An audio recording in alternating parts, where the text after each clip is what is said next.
Okay, let me kind of switch gears here now and talk about the color measurement systems. Okay, so how are you going to measure color?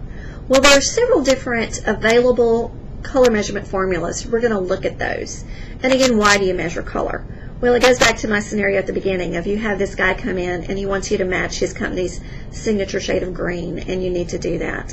So you need to maybe use one of these formulas, and it would be great, again, to have things like color numbers to use to do that. When we talk about color, I'm going to talk about 3 different factors that are used in things like color numbering systems. Okay, let's look at some color measurement terms. We're going to look at 3 different terms that we would use to be able to describe a color and say this particular exact shade is different from another one. The first word I want us to look at is the word hue. And the hue is the name of the color on the rainbow. So in the whole spectrum from the red to blue through green, we can look at that and go, okay, that's an orange, that's a yellow, that basic wavelength is of it, that's the hue. Okay, the second word I want us to look at is the saturation. And, you know, sometimes when you're working with other software that have various sliders that you can slide up and down to adjust the color, you might also see this listed as the chroma. What you want to think about with this is that, in a sense, this is sort of the issue of how much is the color turned up. If you have a saturation slider and you turn it all the way down, your picture will turn black and white. If you drag it as high as it'll go, sometimes it'll look like your color's just almost like humming and going to overflow its area and just be glowing. But that saturation issue is how much is the color intensified in what you're looking at. The third area we'll look at is brightness. And sometimes this is also referred to as the lightness or the value. You know, a lot when we talk about the phrase shade, sometimes we're talking about the brightness. And this is the relative paleness or darkness of the color. You know, if you were looking at color swatches, you might see them go from a sky blue, which is light, to a navy blue that's dark. And so that lightness and darkness of the shade, that is your brightness. And so in Photoshop, you will see there is one area where there are color boxes where you can put numbers for the hue, saturation, and the brightness. And if you change any of those around, those are the exact issues you're going to impact. One of the things about color, and especially if you try and put it on a chart, is that we're talking about 3 different factors. And so you can go one way on your chart with one and one way with another, but you actually need something 3-dimensional to fully chart every possible shade of all the colors that there are.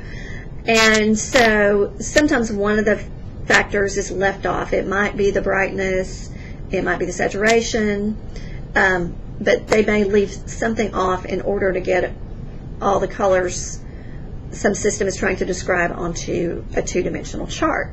Okay, so let's look at some color numbering systems that are used in Photoshop. One type of file you will experience may be a GIF file, a type of file type that's used for pictures that are displayed on the web. If you open a GIF in Photoshop, there's a color mode that it will be running in. And so you can go up under Image Mode and see. On a lot of our tutorials in class, we've primarily usually been doing things with the color mode set to RGB. But if you open a GIF, it'll be set to indexed color. And the way this works is that that picture is recreated and it comes packaged with its own little color table with it. And that color table can have up to 256 spaces on it that are numbered 0 through 255. It uses red, and red was color number 1 on the chart. You know, the code for the file basically says use color number 1, all of these pixel spaces in the graphic. There are some things in Photoshop, for instance, some of the filters will only work if you're in RGB mode. So if you open this GIF and you're trying to do something to it and you find everything grayed out, you may need to change it from indexed color to RGB. Also, you will have trouble if you try and drag your indexed color file into a file that's in another color mode. You need to make the color mode match. So again, very often if you want to do a lot of things to a GIF that you're going to bring into Photoshop, you need to change it to something like an RGB file, and then you can drag it into the other file. Then when you're done with everything, you can re-export it out as a GIF, and again, it's going to use the indexed color system. The color system that's most primary for graphics that display on computers is RGB, and the name just stands for red, green, blue, which are the primary colors in the color system for light. And each pixel is assigned 3 values for the amount of red, green, and blue it contains. So, you might imagine this particular pixel is kind of purple, so it's going to have a fair amount of red value and a fair amount of blue value and probably not as much green. But, so there are 3 different numbers for each of those to represent that one shade. Okay, our next color numbering system is called the CMYK system. The CMYK stands for cyan, magenta, yellow, and black. The K is for black, so the B was already used for blue, so we use K for black. Each pixel in this system is assigned 4 different numbers, and instead of the numbers running from 0 to 256, which is what they do in the RGB system, the numbers can run their percentages, so they can run from 0 to 100%. And so this is the amount the cyan, magenta, yellow, or black are sort of turned up to create this one particular color that's in this one pixel. And this is the system that's used by the print industry. So if you are going to take your files down to a professional printer where they're going to run them on something like a 4-color press, that's a big press, you do need to save your file in the CMYK color mode. And I mentioned before that some of the filters won't work unless you're in RGB mode. So it may be that you just do this as the very last step.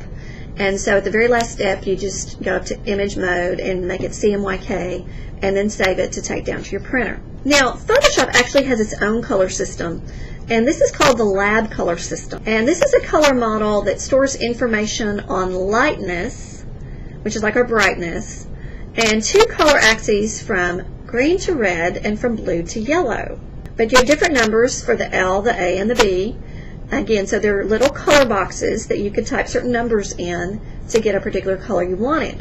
One of the things about the lab system is it allows you to create more shades than you can do in either the RGB or the CMYK.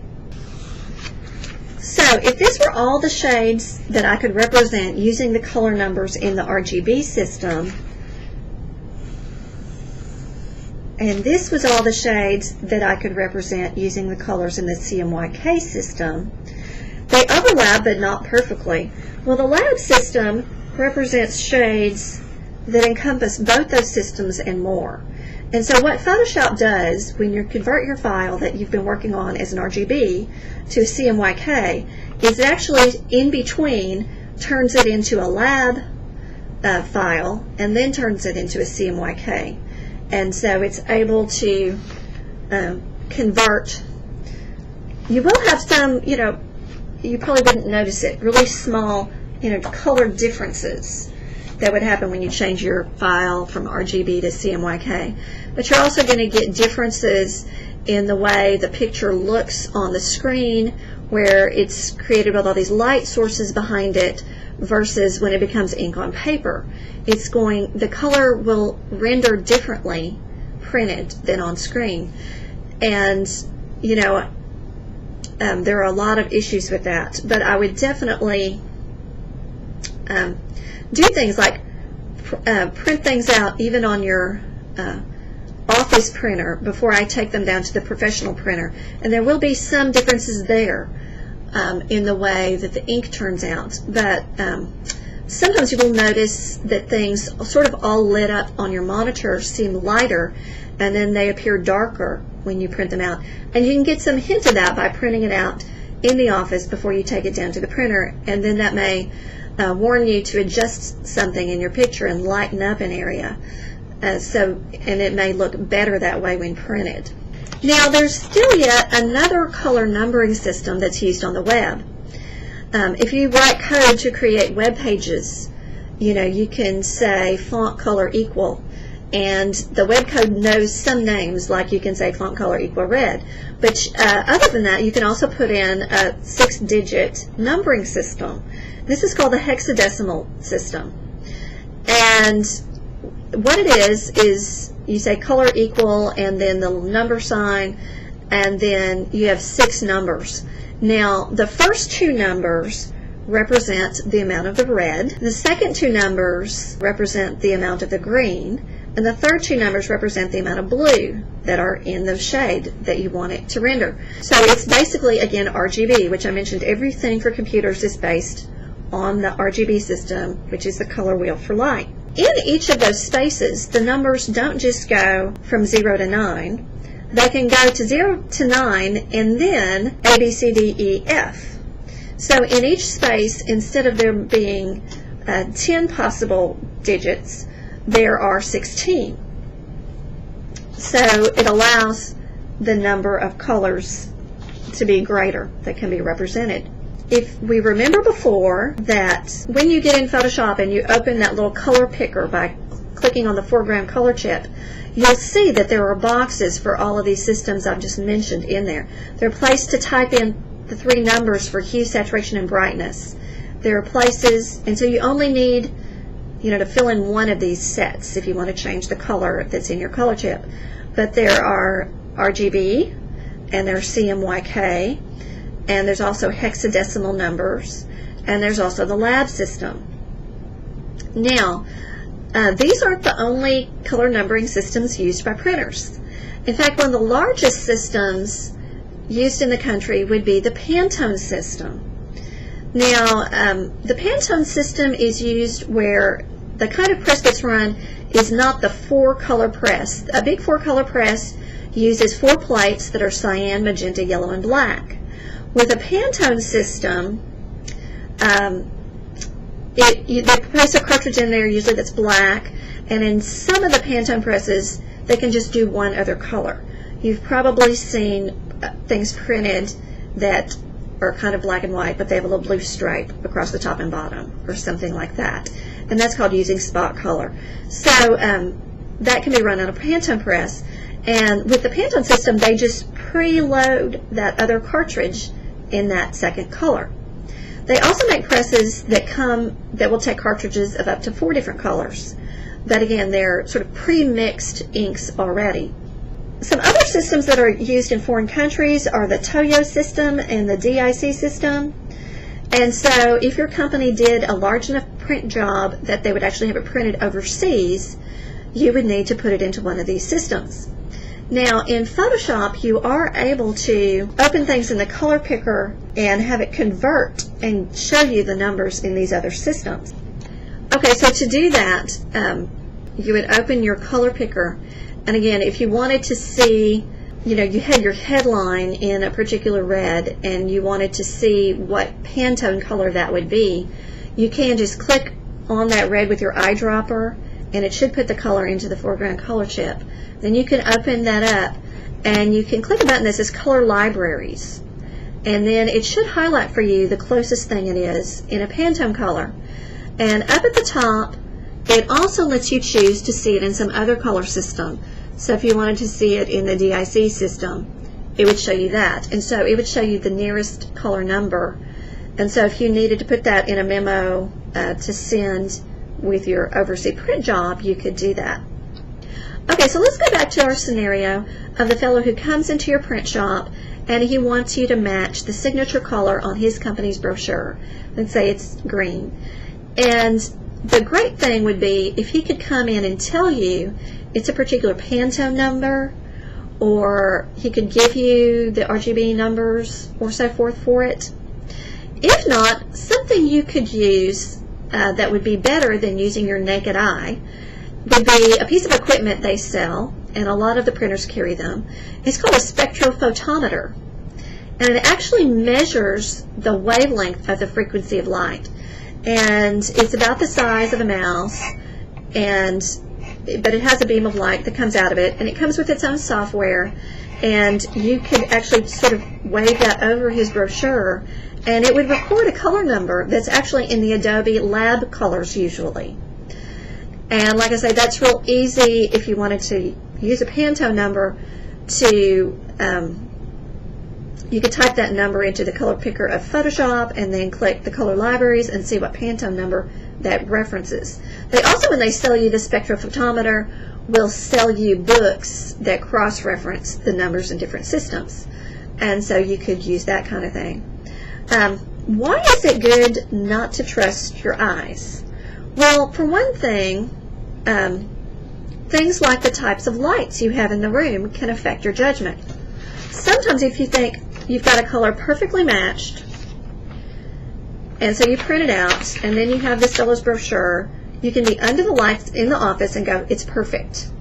And then you can walk outside in the sunlight where the lighting conditions are different, and they don't seem to match as well. I once worked in a classroom that had a wall that was painted in bright yellow, and it was very intense, and people would take their photographs next to the wall, and you would see the yellow in the photograph covering everything, their face and their clothes and everything, because some of the wavelengths were bouncing off of that and influencing other things that came out on the photo. So you could actually be next to something like that, and again, it would impair your judgment and your eye's ability to perceive if you've got a perfect match of color. So that's why the spectrophotometer is better. The other issue you have to look at if you're trying to recreate the way something previously was printed is you have to look at what kind of paper stock you're printing onto. The color will appear differently, obviously, if it's an off-white, porous, parchmenty stock, or if it's on pure white glossy. So you could be using the exact same color number, and the color won't look the same. And those are kinds of differences if you can't match the stock for your client who's having you reprint something that you would need to explain to them. So this is our talk about color theory, and I hope y'all have a great week.